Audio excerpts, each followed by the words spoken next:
সূরাতুল মুলক যারা নিয়মিত তেলাওয়াত করবে আল্লাহর মেহেরবানিতে তাদের কবরে কোনো আযাব হবে না।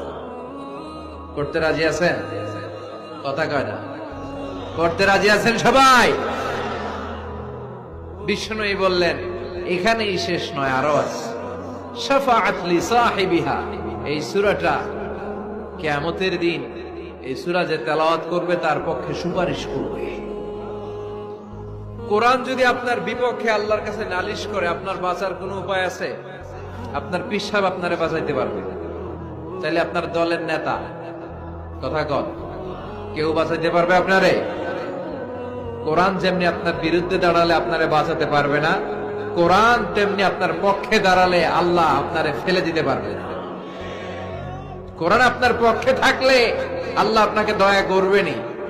বিষ্ণু বলেছেন ইকরাউল কোরআন